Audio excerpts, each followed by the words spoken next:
I I just met. Welcome to Hill. Gets open for three. Dagger! The kick, and here it comes. Swing and a miss! And a World Series Game 7 winning Curly W is in the books. Washington Capitals are the 2018 Stanley Cup champions. You like that? You like that? I like that. You gotta like that, right? My approval ratings keep going up. Sorry to keep you waiting. Complicated business. Welcome in to Feeding the Curse. The NFL season has ended, Stevie. We are coming a day late, I think, here, maybe $1 short too. The game was awesome. I'm curious what you did for the game because we were talking in the green room right before hit and go. Did you really watch the game solo? Wait a second, Joe. This is damn near romantic on Valentine's Day. Me and you. Hey, listen. Okay. It's in the evening. I don't think everyone knows. Lights are low over here, Stevie. People don't know how many years we've known each other. Okay, and how long we've grown up together. Okay, this is. I mean, right now, huh? Twinkle in your eye. I'll come over right now. Okay. You have to because I'm not leaving the house. It's too cold. I don't travel well in the winter. But it's yeah. I mean, you're right. You're right. It's Valentine's Day. This is. This is where we are. This is. I won't say my first love, right? But certainly, I mean, yeah. This is special. This is special. Thank you, man, Joe. Yeah. Did you buy flowers this year? You know where FP is right now? FP is probably telling somebody that he's on a podcast and he's got to go, but not planning to go to make that individual feel like he or she is more important than FP is probably making so many promises right now that he has no intention of keeping. It's okay. We call that move the Andre. Did you ever watch The League? Did you watch The League? Yeah, I did. I like Phil. Is that from Modern Family? Oh, it's Modern Family. No. The League, there was a character named Taco who would keep a printout of the doctor, Andre's ATM receipt in his wallet and then just drop it everywhere he went anytime he was meeting people, right? It's just one of those things where, you project a certain way. That's all. FP's enjoying his Valentine's Day. It's good. I hope he is. I hope everyone is. Matt the Met, nobody's heard from him. This guy, all I see from the only updates I get from Matt these days are on his fitness tracker. These guys logging 6-7 miles a day. I don't know what's going on over there. He's reporting for spring training. Come on. It's a big day. It's a big day. I'm ready for the Super Bowl, man. I got a lot of thoughts, and So did you watch Solo? Did you watch Solo? Was best Super Bowl ever? First time. So I gotta. Yeah, I mean, you got to do it. It must be nice. It must be nice. I mean, you watch football. You enjoy a football game. Yeah, I mean, it's arguably the two best teams. Basically from start to finish. The Chiefs are a fascinating case study. I think we will remember this season for a long time to come from regarding how bad they were during stretches, how much off-field distraction. But, I a couple weeks back, I was, I think I shared on the show, we were having I don't remember what Wingstop or Velocity. We went somewhere to get wings. Somebody was just constantly in my ear about Mahomes. And I was like, look, if he gets it done, then, he leapfrogs from amazing to GOAT conversation. Right. And I'm going to eat my words here. I gotta own it. I was wrong, man. He is that good. Well, I'll give you a comparison that I texted John from Chantilly a couple hours before the game because PVI John, the Mahomes coasting through the regular season was, if you remember, in 96. Okay, we were wee little pups in 96. 96, the Bulls set the right. I know I'm going cross-reference. I Bulls knew exactly where you were going. 72 wins. Yep. But then 97, 98, their regular seasons they didn't have to they were marred Yep. by controversy, injuries. He was out in Vegas. They were coasting. They absolutely were coasting. But that's where the modern NBA is now, right? This whole it's right. I wouldn't know. I haven't seen an NBA game forever. But the idea of resting your players, the regular season doesn't matter. Turn it on at the end. Blah blah. But Jordan was allowed to do that because he got to a level where he didn't care. He could turn it on and turn it off whenever he wanted. Yep. Mahomes is at that level. The only difference. And this is what I texted John from Chantilly, that I was shocked a couple hours before the Super Bowl and finding this out. Little to no help. This brother's 28 years old. Yeah, he's much younger. He's doing it much younger against in a far more he's also been able to stay injury free for the majority of his career, which is awesome. And God bless him. Right? That's a good thing. And you, I jumped over that point, but you are 100% right. He has very little help, and that's not going to be that way forever because that front office with Andy Reid can reload, and they trade Tyreek Hill and they reload. He legitimately, I mean, the Chiefs just won the Super Bowl without a legitimate number one or maybe even number two receiver on their roster. And that is like, people always want to give Brady all the accolades for getting it done with, pieces here and there, right? He did have Randy for a while. Like Wes Welker was and some of the other pieces, like they were like who on Mahomes is from the Chiefs' current receiving core would they lose? And you would say that the team is worse. Like there's not minus Kelsey. Yeah, Kelsey aside. Kelsey's tight end, right? I'm saying specifically at the receiver position. Who would they lose in free agency that would cause any concern? Any addition to that wide receiver room is a net positive. And that's an amazing, I don't mean to disparage those guys in the room. Obviously, they just won the Super Bowl and good for them. But they are not good. I mean, that has got to be one of the lowest rated receiving groups in the league. And that's why for me, like I look back at this game, NFL Network's replaying it now. We're 3 days removed from it. So like I've seen like chunks of the game over and over now, just had it on in the office or whatever. And I can't shake this feeling, Stevie, that the 49ers lost the game more so than the Chiefs won it. And it's just, they had McCaffrey running well from the fourth quarter into overtime. But you just look at it like, how can you have players and coaches saying we weren't prepared for overtime? We didn't know the rules. I mean, I didn't know the rules, right? Like, and it's the first time they've used the new overtime rules, whatever. But, a lot of people are killing the 49ers and Kyle in particular for opting to receive the ball to start overtime. I got to be honest. I think that was the right call. And in hindsight, I still think that was the right call. His offensive unit was hot. They were able to run the ball. They wanted to grind. That's the better unit that they have. Like, why wouldn't you try to go down there, get 7, you settle for 3, and hope your defense, gets a turnover, gets something of a stop, and that's it. You win. Yeah. I think there were many ways the 49ers lost this game. I don't think the overtime call was one of them. I'll give you a couple just off the top of my head. Your first possession in the game, you are gashing them, and a McCaffrey fumble in the red zone kills it. I'll give you the other one, the Mahomes interception to start the second half. You don't get points off of that. You get an interception on their first possession. You're up. You have a chance to put your foot on their throat, and you go backwards. You end up punting. Yeah. Terrible. And then I think what ended up getting Steve Wilks fired today is how soft that defense played in those last 2 possessions where the Chiefs were driving. Kyle Shanahan threw his clipboard down when calling timeout. He was so fed up that he almost essentially took over the defense because they were playing. And Romo called it. Romo, of course, one of the best. He was circling those 5 guys, that 5 shell defense that they're giving. It was 2nd and 14 after a 4-yard loss on first down, and they give up an 8-yard pass to MVS. There was no defense. They were giving it up. And then this was a defense that had been playing like I don't. You got to look at Greenlaw and say like that was a huge loss for them, right? And I mean, you've popped an Achilles, I've popped an Achilles. Like at least we were in the act of playing at the time it happened.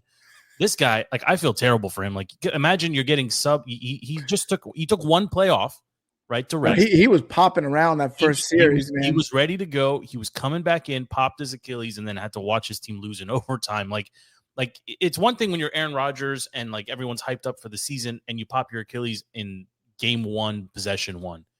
It's got to sting a whole lot more when you're in the Super Bowl, like with a chance to win, basically, and it happens to you. Then I definitely felt for him, and maybe that changed how the 49ers came out, from that point forward, right, from their defensive pack. I don't know. Such a cop out, Joe. I mean, look, did the Chiefs offensive line?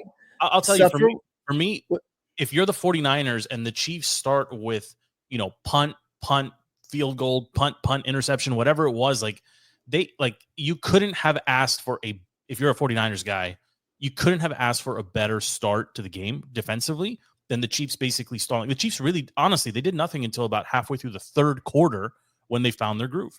And all of that, it was still 10-3. And that's when you knew the Niners are in trouble. Because you're right. You go down the field, that first possession, you get the ball, and that McCaffrey fumble, that should be 7 points. Your defense is playing lights out. You should be up 17-3 because you knew the Chiefs were going to get it together. You knew they were going to make adjustments. Andy was going to find a way to scheme somebody open. Like, you know that Andy Reid is good for 7 to 10 points on his own, right? If it's a close game, and I think we said this in the preview show, if it's close, it 100% favors the Chiefs. Because Andy, as great, really, as Kyle might be as a coach, Andy is great now, and he has been great for a long time. And I think there's a case to be made that he's better than Belichick. I just do. Like, he's done it. He's sustained excellence with the Eagles. He has now rebuilt and sustained excellence with the Chiefs, and he's getting it done with a young quarterback. And really, with there's no talent offensively outside of Kelsey and Mahomes. It's actually amazing, right? And people made a big deal about Kelsey bumping the coach. I didn't like that look. It's, you got one catch for 1 yard at that point in the game. I don't know what Travis is yelling about on the sideline. Like, somehow if he's in the game, does Pacheco not fumble? I don't know. But yeah, Andy's a really, really good coach. And he's going to find a way to get, dink and dunk passes to below average receivers. And they're going to find a way to fall forward for positive yards. And eventually they're going to score. It's like, if you're a 49ers fan, like our guy 20, you've got, like, going into the fourth quarter, you're not feeling confident in that game. Like, you can't, there's no groove. Purdy, I think Purdy played as well as you could have asked him to play. Debo, I don't know, like some of the skill positions. He was hurt. He was a decoy. I mean, it was very clear. I mean, the unsung heroes of the Kansas City Chiefs, if you really watch that game and you really look at it, the MVPs of that game, forget about Mahomes and all those guys, the MVPs, Ladarius Sneed and the rest of that secondary. And I mean, there was zero separation from those wide receivers. I mean, they were on as soon as Spags went to man. And Spags said this in an interview a day or two ago, saying Purdy was ripping up the zone. And he actually credited Brock, but he said that guy was picking apart our zone. He knew exactly where he needed to go. So we had to go to man. So once you go to man, if you guys can't cover, it's game over. And he took that. And that's why I think Debo, I don't think there's many guys that could cover Debo one-on-one. And I don't think there's anyone on the Chiefs that could cover him when he's healthy. Yeah. Now, I don't think he was healthy. And honestly, I think Kyle called a great game. I have no problem with him abandoning the run because it wasn't working. So this idea that, the Chiefs were stacking the box in the beginning of the third. They knew that the 49ers were going to try to run this thing out. They were also doing that in overtime, and McCaffrey was ripping them. I mean, he was like, there's nothing to save him for, right? Like, there's no next game. There's barely, maybe even next possession. Like, you've got to go get points. And I mean, what do you make of the team not knowing or not being aware of the overtime rules? I found that to be, maybe a little bit concerning, that you weren't as prepared. Whereas, obviously it leaks, they ask him in the post game, they ask Mahomes and Andy, even the broadcasters, to be honest, they were addressing the clock, 10 seconds and it's running, like it's of no consequence. Like, exactly. But that's how I feel about the players now. Why does it matter? It matters that Kyle knows the rule. Why does it matter that Fred Warner knows that if they score a touchdown, the other team gets the ball? Maybe they're not. I don't know. Maybe they're clock watching, thinking they're not going to snap it, or they have to snap. I don't know. That's a good question. No, their job is to make a stop. Whether that doesn't matter.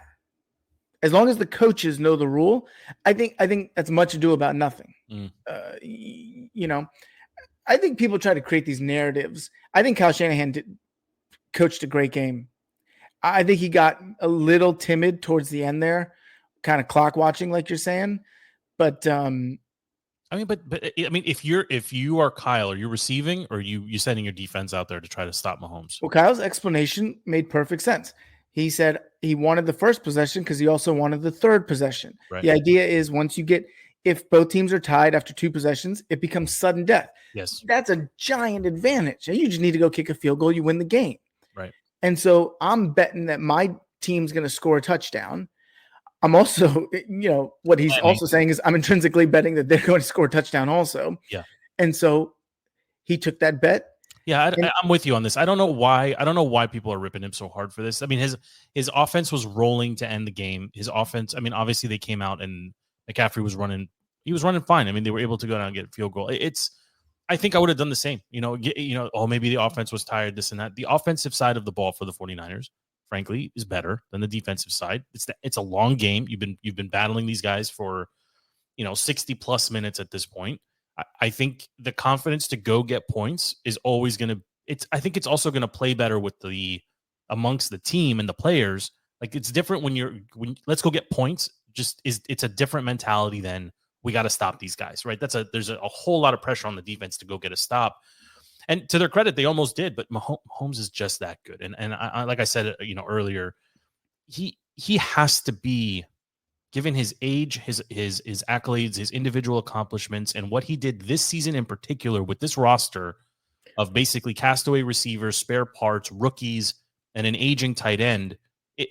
This is so impressive. And they didn't go out there and beat if they had beat the Lions, right? I think the line or maybe some of the talking points would be like the Lions were just happy to be there. The stage was too big, blah, blah, blah. They beat the 49ers, who were just there like 5 minutes ago. And the Ravens. And the Ravens, right? Like, they tore through 2 or 3 of the top 4 or 5 teams in the league to get to this. And I mean, how do you not mention Mahomes if you're mentioning Brady or Montana or anyone else? Like, he has to have, at this point, he has surpassed Manning, and I believe he has surpassed Brady as well. I do believe Mahomes at this point. He's still playing. He's under 30. He's the best to ever play the position. Oh, I mean, that's a bold statement there. Okay. How would you challenge me in that he isn't?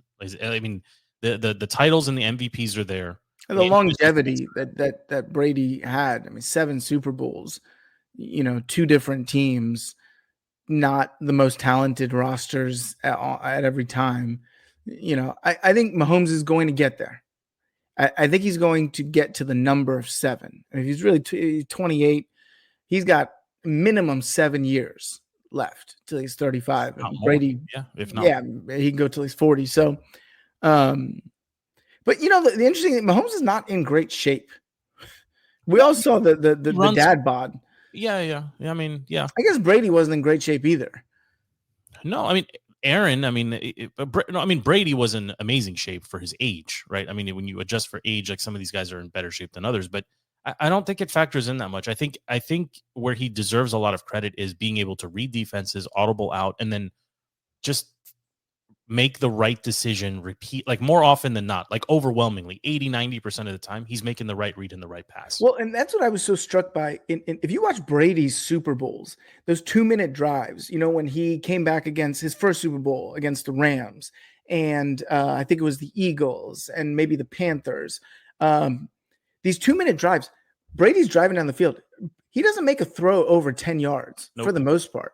I mean, these are dump offs that get 10, 15-yard chunks, and he'll get into field goal range, and Vinatieri will kick it from, mid to upper 40s. Yep. So, Mahomes struck me as very similar, especially at the end of regulation. It was a lot of dump offs. And that's what I think was driving Kyle crazy. Yeah. Was that you're playing this shell defense, you're letting them have these chunks of yards. Yes. Why are we in this random prevent set or this pseudo prevent? Why are we letting them have 4 or 5 chunks? 4 or 5 yard chunks at a time. Why? And when you compare it to the Niners on offense in those significant moments, what was Spags doing? Blitzing. It was that big 3rd down where guy blitzed, tipped the ball. So I was watching it. I was watching at home. We had some people over early with the kids, and then the kids left, so the game was paused. We weren't watching in real time, my wife and I, but she's an avid football fan herself. She was like, they're blitzing on every 3rd down, third down. They're bringing the house every single time, no exception. 3rd and 1, 3rd and 4, 3rd and 9. They are going, and they're going to get a stop. They're going to force Purdy into a decision, and they did it consistently from the beginning of the game to the end, and it paid off. I mean, it ultimately paid off. The only way it worked, though, was that those man coverages needed to win. Sure. And they were able to. Yeah. I mean, Ayuk is bitching about, I don't know, his girl is bitching, or someone is upset about whatever. And it's just like, season, you're going to get there. I mean, both of these teams had slumps in the middle of the season. If I'm not mistaken, the 49ers dropped 3 in a row. I think the Chiefs dropped 5. At one point during the season, or 4 in a row, something like that. So it is, I think it is good for the league to have teams be able to drop that many games fight back, claw back, obviously, and still make it to the and frankly, the Super Bowl, even though it was low scoring, it was a good game. I mean, it was a good game. Your guy Usher, of course, put on a great halftime show. How'd you feel about Usher? Oh, when he took that shirt off, man, he's jacked. There was a prop bet on the. You were talking about some HGH. He looks like he's been on some roids. That's how they do it. I mean, because nobody should have a body like that at 41. He looked good, and he was holding Alicia Keys. Yeah, she's a married woman. I guess she's got her. I mean, it wasn't the best performance of all time. It right? wasn't. It was good. It was good. You know, like the I don't remember what the number was, but the Super Bowl in LA where Snoop Dre and whatever, that was a great halftime show. Maroon 5, I thought, still a super underrated halftime show. Come on, Joe. Bruno did a great job, right? Dude, Once upon a time. Shakira, J-Lo, Miami. Come on. Show. Do you know the history of the halftime show? Do you know what used to happen? Do you know who did the first Super Bowl halftime show? It was a good poll, 93. That wasn't the first halftime show. Michael Jackson wasn't the first halftime show. It was the first marquee halftime show that was broadcast. Yes. During the game. There were other halftime shows before that. Halftime show, but I'm saying when MJ signed on to do it, it was the first time that it was broadcast as part of the broadcast. Like you could see the halftime show on TV. Up until 93, all of the competing networks that didn't have the Super Bowl used to run their premiere show, sitcom, whatever, during that 20-minute window, commercial free. It was fascinating. I went down this rabbit hole a couple days ago reading about it. But it's you remember the MJ performance? I mean, I think it was in the Rose Bowl, and I vaguely remember, like I've seen clips of it since. He was so big of a man at that time, where he comes on, he pops up, and he just sits there for almost 2 minutes. Oh, yeah. Controlling everything. Just is crazy. It's crazy. Yeah. But he was the first to But do you know what Apple Music paid from sponsorship perspective? This is also fascinating. So to sponsor the halftime show is something like $30 million or something absurd. But the artists have to bring their own money if it exceeds. Like the artists get a $7 million budget or $10 million like set budget. Usher's cost like $14 million, which is a lot. So that money's coming from his pocket, right? So strategically, 2 days before the Super Bowl, he drops his new album and whatever. Well, I read that he got paid $700 for his performance, something like that. Yeah. Like these numbers sometimes, like when you really sit down, like write $14 million on a piece of paper and look at it, right? Like that's a lot of freaking zeros, right? But we just talk about it like it's whatever. Like, Joe, you sell that number in 2 houses in a day. Come on, Joe. 100 million. Come on, 100 million. I mean, the halftime show was fine. I mean, there was a lot of bangers. The prop bet that we were tracking was over under 11 songs performed, and he ended at like 14 and change. But like some of the supporting cast looked pretty old, like Ludacris coming out with the Will.i.am. Yeah, what's his face? Jermaine Dupri, I think, was part of that. Like a little bit. Some of these guys. He looked like CeeLo. You think we'll ever see a band again? There's not many bands left. Like a band, like U2. Yeah, like a U2. I don't think we're gonna forget one of those. Maybe. Who knows? It was a good show. It was a good show. It was a great game. And we move on to the offseason. Romo did a good job. Nance did a good job. Why are people still killing Romo? I know Brady's coming into the booth next year, but why? I mean, Romo's still catching heat for being, there could be a run, it could be a pass. We'll just have to see. And people. I thought he did great. All these young kids, man, all they want to do is complain. All they want to do is complain. I'm gonna turn my mic off. You go ahead. Okay. I'm just saying. Okay. Grant you guys don't know nothing about nothing. Where's LP? LP doesn't know nothing. LP wants to join the show that starts recording at 11:30. I don't know how to I want the guy on because he's the only one that knows the new assistant to the assistant, the run game coordinator for the whatever. Like he's the only one. Him and FP are the only two people on the planet tracking all of the hires. We're going to end up with more coaches than players on the 2024 Commanders, and they seem to be totally fine with it. I'm the only one that's maybe just a little bit critical. Like there's just too many. Like why do you need so many people to coach professionals? I don't understand. I mean, FP is all in on this Dan Quinn guy. He loves him. I have never seen to adopt him. He's all in. All in. I want to shout out the Redskins PR team because they have made a believer out of FP. Okay. He flipped quick too. He went from White Ron to, whatever. Yeah. I mean, look, Are you following all the Commanders news? All the coaching? No. I positions? don't got time for that. I'm trying to follow Putin and Tucker and whatever Sleepy Joe's doing. What is Sleepy Joe doing?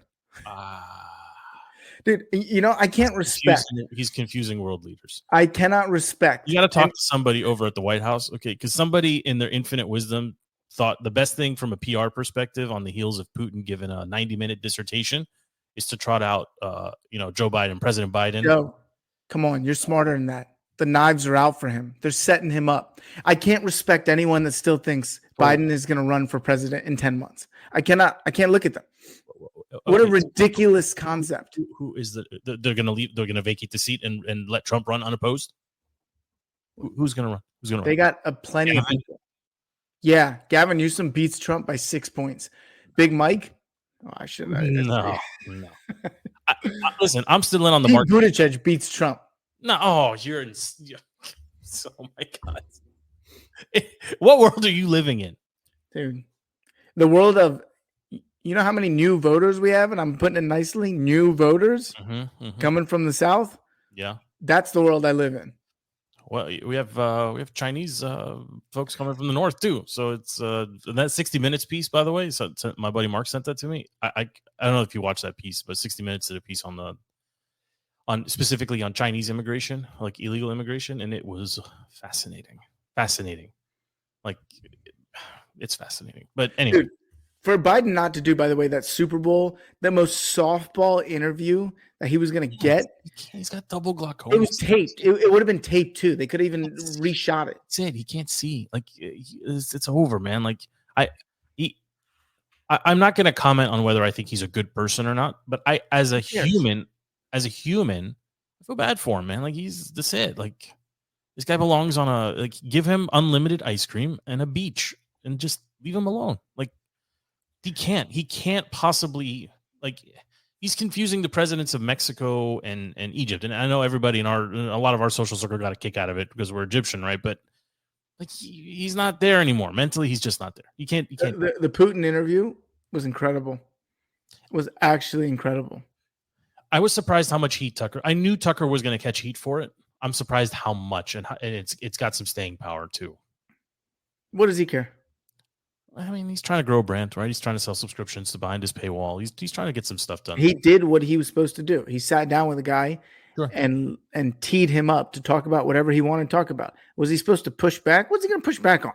The history of Russia? This brother laid out in full detail the history of the current escalation and war in incredible detail. I mean, this guy's playing chess. The other guy's playing chess. The other guy ain't even playing checkers. He's not playing. He's barely sitting at the table. He doesn't know where the game is. He's trying to figure out. He's playing Uno. It's a different game, different sport altogether. He's playing with what those little babies play with, those little mobiles or whatever. So I am surprised though that you think they're going to do a switcheroo. I would imagine at the DNC. That's when I can't believe you don't think that's going to happen. You're crazy. I think it costs them. I think it seals the party's fate. I just do. Dude, that's why I'm so upset. They can't run the VP as a presidential option, right? And disaster. Anytime you remove the VP from an incumbent ticket, you're going to lose, right? That doesn't happen, right? You're admitting failure. You're talking about normal traditional rules. This is a non-traditional.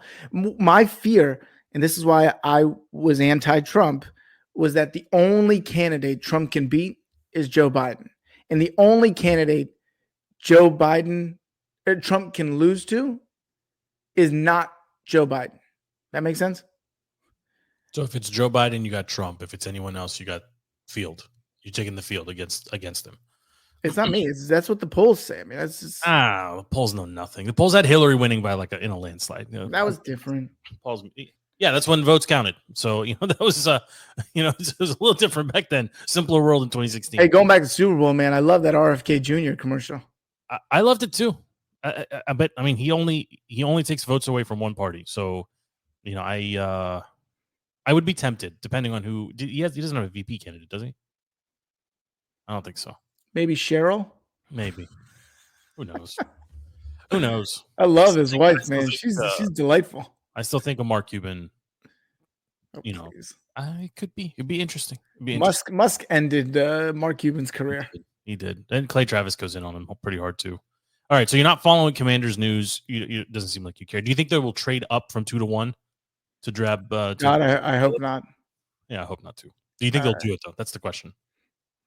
No, from the very little I know about this front office, they don't strike me as a move heaven and earth and put all your chips in.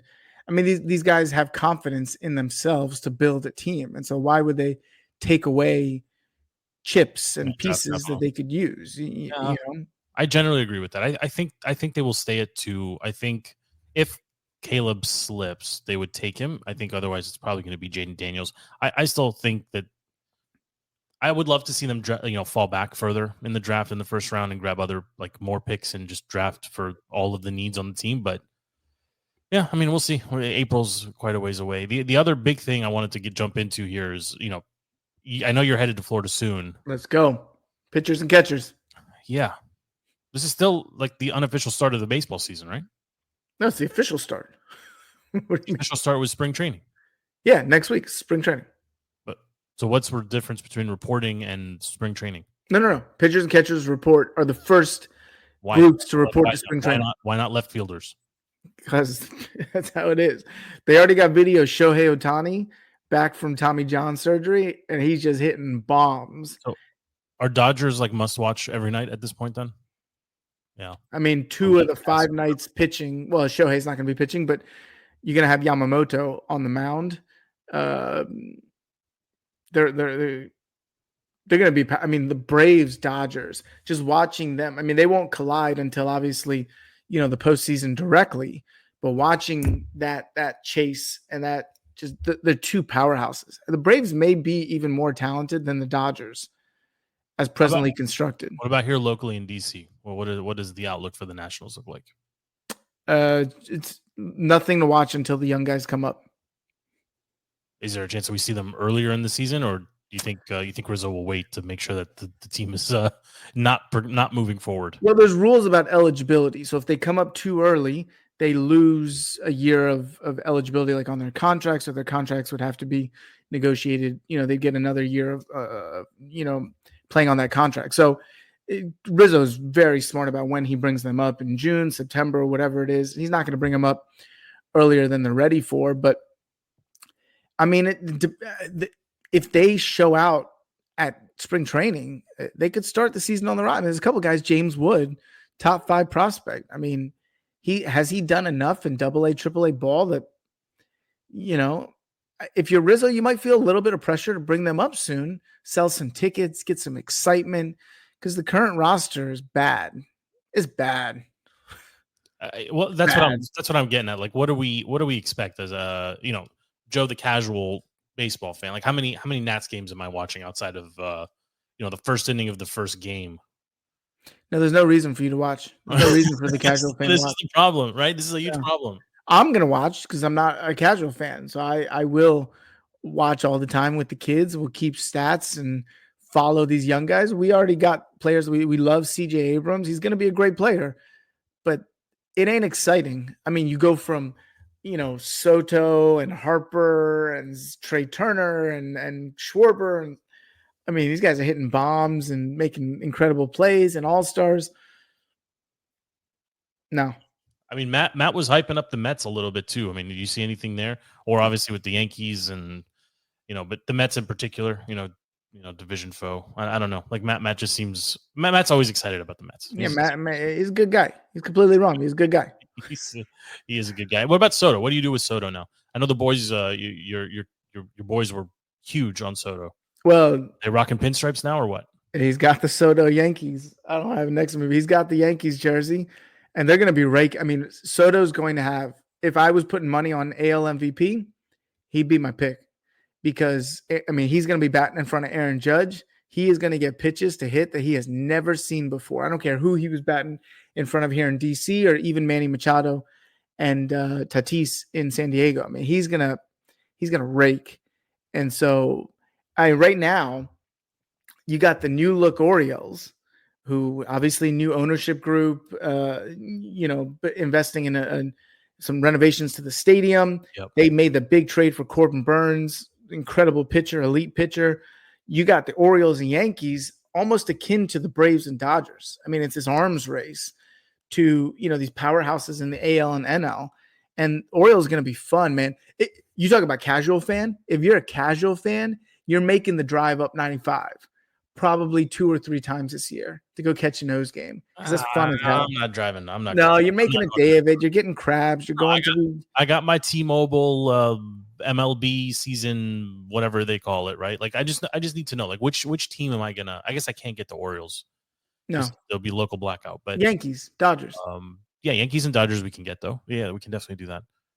I wonder if the sale of the Orioles, does it impact the media streaming rights or the rights to the Nationals? Like, did they get off Masson 2 now, or is it still? Well, I think I was going to say Goodell. I'm blanking on the Let's see, like, is he still on K Street? Well, I'm sure he is. He's a big time lawyer. Hold on, I gotta Google. It's gonna drive me crazy now. Rob Manfred. Rob Manfred.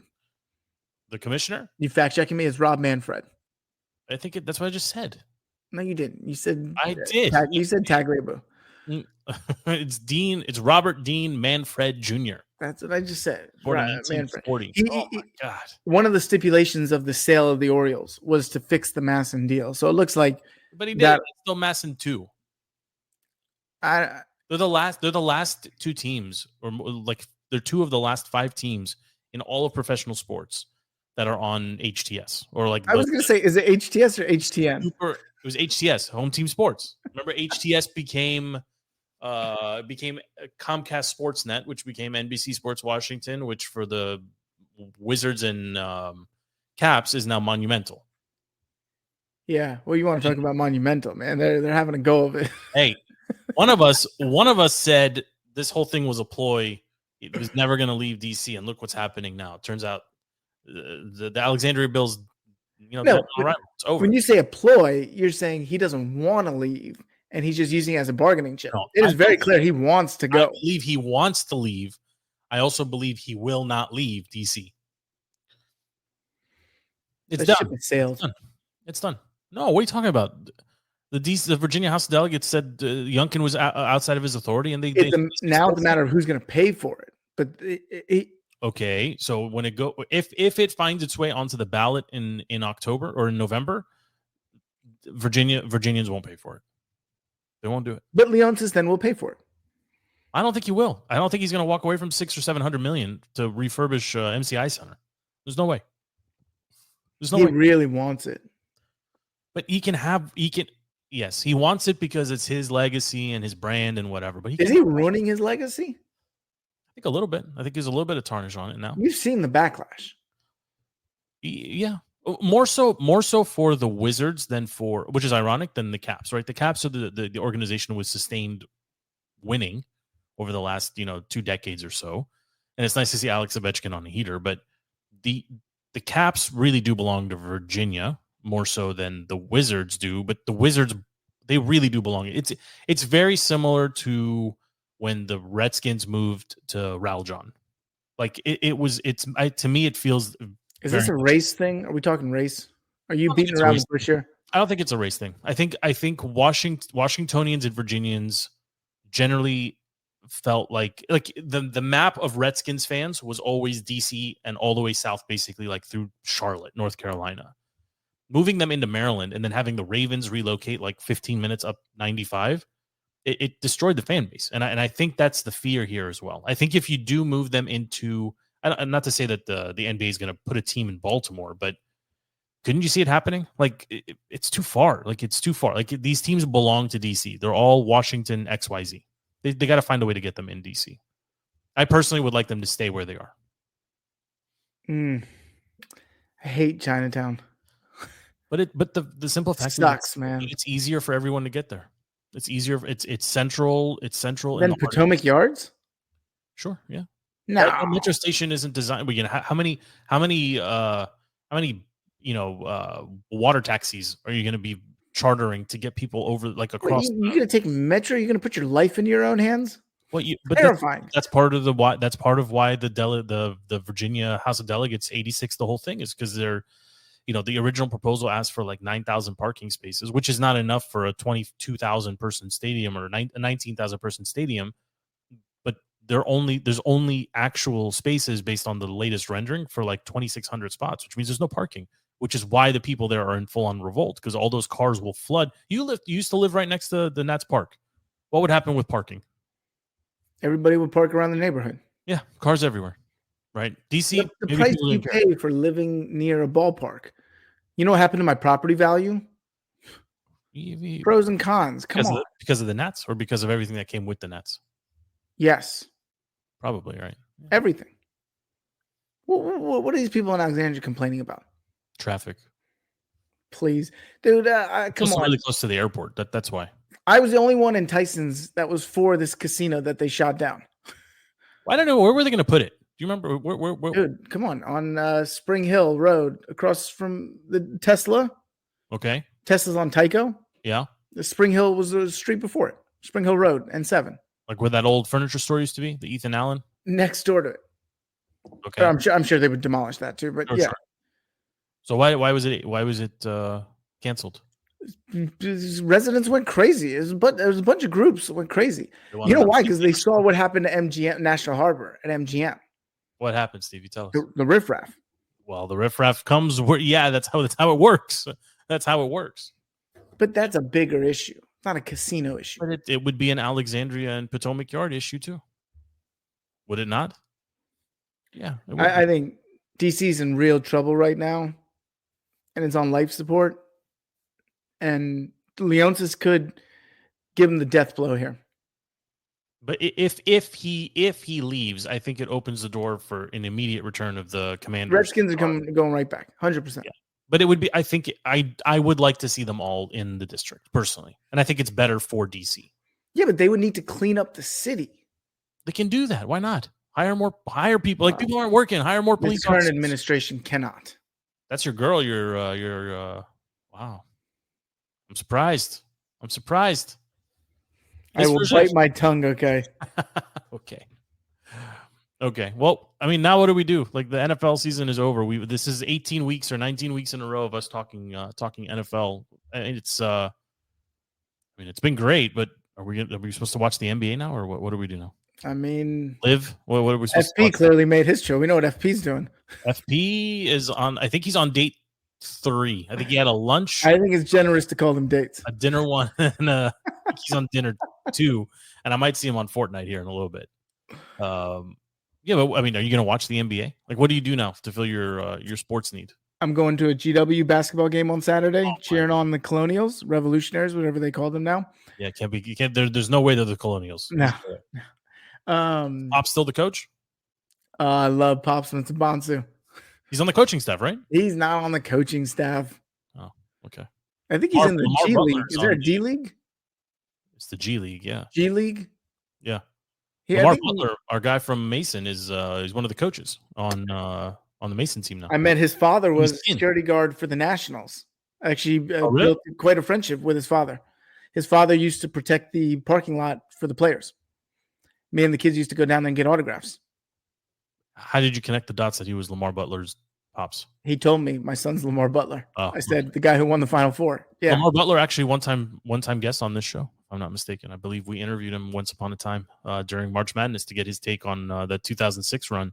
But it is interesting. Like Tony Skinn got hired to be the coach at George Mason, who was also on that team. Tony Skinn was on the 06 George Mason Final Four team. Played in Europe for almost 11 seasons. Then he came back and was coaching, and he got hired by Mason. He immediately hired Lamar Butler. So I did get a chance to chat with him about that. I don't know, like four months ago. The team's doing well though. Like where's Larinaga? Miami. He was in Miami. Did he move on again? I don't know. I'm not sure. No, it's not. I don't really pay attention to. I go to Peter for all my college basketball. No, you got Peter from Herndon. Look, you got a couple weeks of college basketball. Okay. Then you're getting March Madness. I mean, March is one of the best months of the year because you're getting opening day, March Madness, and the Masters. You also get NFL draft fever pitch starts. It's if you're LP and FB. Do you know anything about the Waste Management Open? That's a terrible name, and it sounds like you're making it up. You don't know about this. This is a real thing? It's a golf tournament in Phoenix, Arizona, where a bunch of bros from the ages of, I don't know, 22 to 35 descend upon this golf tournament. And basically it's an entire drunken debauchery. And they had like 50 people black out, 200 people arrested. You got to go on X and search these videos. It's the Waste Management Open. Waste Management's the company that sponsors. Yeah. Dumpster company, the trash company. Okay. Yeah. And it's just known. So if you win this tournament, you get the Waste Management trophy. Nobody sees that as terrible branding. I mean, I don't know about that. You got to go down on X and look at these videos. Apparently, it's just as known as this debauchery. And even all the players were getting upset because people were yelling during their backswings, and it wasn't a golf tournament. It was like Happy Gilmore. I don't know if you've seen Happy Gilmore. It was wild. They closed beer sales. They closed alcohol sales on Saturday because it got so out of control. Ask me if I had seen Happy Gilmore. No, I didn't. I assume you have. Okay. I said it was like Happy Gilmore. Yeah. R.I.P. to Apollo Creed, who's in there. That's true. Billy Madison, significantly better movie than Happy Gilmore. Oh, don't buy the hype. Billy Madison, that Veronica Vaughn. I know. Get the questions right, Stevie. You can see my boobies. Yes. Who you know who that is? She's that's Stifler's mom. No, I don't know if that's Stifler's mom. That's Tom Brady's ex-wife. First ex-wife. Yeah, Bridget Moynihan. Yeah. No, I didn't know that. Guys, core memories. I don't need to remember this stuff. I don't. But you're wrong about Happy. You got Shooter McGavin. There's no antagonist in Billy Madison. The bus driver. They fall off a cliff in the beginning, don't they? The Doyle Rules people. No. Right? No. Rewatch it. You're gonna love it. I might need to rewatch it. Okay, but no NBA for you. No. 0. I watched a Suns Warriors game. The Saturday night? Yeah. Steph hit the game winner, yeah. Steph played great. Yeah, stupid.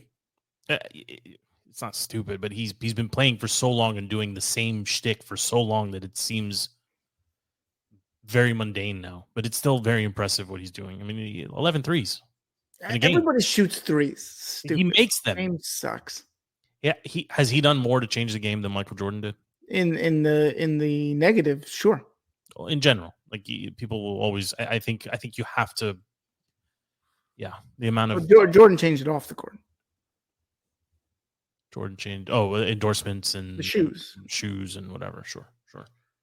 I mean, are you impressed with what LeBron's doing? Have you followed him at all this season? He's still getting it done. 40 years old, man. He's still like it's different when you're Tom Brady and you sit there and you avoid getting hits and you pepper the ball left and right. LeBron's still playing competitive basketball at 40. He's probably the greatest ever. Longevity. Yeah. Yeah. All right, Stevie. Any final thoughts? Anything you want to share? I don't honestly. I don't know if there will be an episode next week. I think we're gonna have to wait and see. What happens in the world. But we got some politics to discuss. Come on, Joe. I mean, I'm fine with it. But it's just me and you. Then I'm fine. I'm totally fine with that. And I'm sure he's excited about the. I mean, it would be great if you guys would watch a little bit of the, UEFA Champions League, maybe a little like the EPL's heating up. We got a 3-team race between Liverpool, Arsenal, Man City at the top of the table. I'll watch that if you watch some conspiracies about Big Mike. No. How do you have space in your brain for this stuff? Like you don't have time. You don't have space. Like this is. How do you not have space? That's my. How are you living in this world? Are you reading any books right now? No. I'm gonna send you a book. I'm reading a book called Ghost. It's about an FBI agent in his 30-year career, and it's awesome. It's awesome. That's what I do. That's yeah. Don't get me started. I actually just finished a book called "Thank You for My Service" by Matt Best, which is hysterical. I'm gonna send you a free copy of that one. Do you do Audible? I don't. Just give me your account. No, I'm not giving you my account. Oh wait, you just log in and read my stuff? But like, so. But download it so it doesn't mess up where I am in my listens. I will. Okay. All right, Stevie. Well, happy Valentine's Day. Same to you, brother. We'll talk to you soon. All right, brother. This is the DTC podcast. You can get it anywhere you stream your podcasts. If you're in DC local, just type in Defeating the Curse, Redskins, Commanders, or any other buzzword associated with the DC teams, and our podcast will pop right up on all social media platforms, DTC or Defeating the Curse as well. Until next week, or maybe the week after, we'll see. We're out.